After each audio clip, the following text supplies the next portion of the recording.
Welcome back to The Voluntarist. There are only two ways to get someone to do what you want. You can use your creativity and wit to employ effective rhetoric to that end, or you can employ coercion, that is, violence or the threat of violence, to force your will upon them. Government is a monopoly of the latter, with self-granted legal authority over a certain area of land.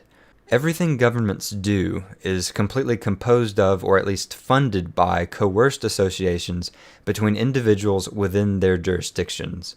As such, government relies on force and violence to get its way, and does not have to rely on creativity or wit to convince people of working toward a certain set of goals. The private sector, operating within a free market of mutually beneficial exchange and voluntary associations, absolutely must rely solely upon rhetoric to negotiate their associations and exchanges.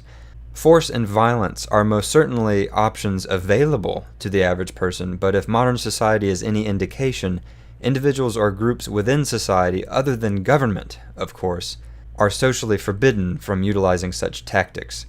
Therefore, those who do resort to violence outside of the facade of government are denounced, ostracized, and attacked for this affront to civilization.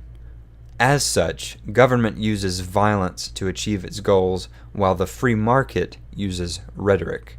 Because the actors within the free market must rely on wit and creativity to attract willing participants to do business with them, they have a natural tendency to innovate, advance technology, and generate wealth in the world. Centralized governments only destroy and redistribute wealth, because all government programs are funded by the forceful removal of money from private producers. Therefore, it's obvious that the state subsists upon the wealth produced by its citizenry. It is a parasite on the back of civilized human society. Furthermore, the very nature of this parasitic relationship indicates that the private sector can, and someday will, shrug off the yoke of the state simply by doing what it does best, namely, doing everything better than the state. The pathway forward to a peaceful voluntary society is not through violent revolution. It is not through elections. It is not through legislation. It may not even be through debate. But it may very well be through the advancement of technologies which allow private individuals to easily replace the services of the state with cheaper, higher quality alternatives, eventually rendering the state obsolete. Cryptocurrencies are poised to decimate centrally controlled fiat currencies. Ride-sharing services offer an alternative to heavily regulated taxi services or public transportation.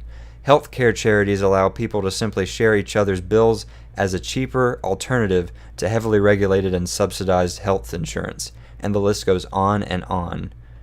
If you want to see this list, go look up 50 Ways to Leave Leviathan by Max Borders and Jeffrey Tucker.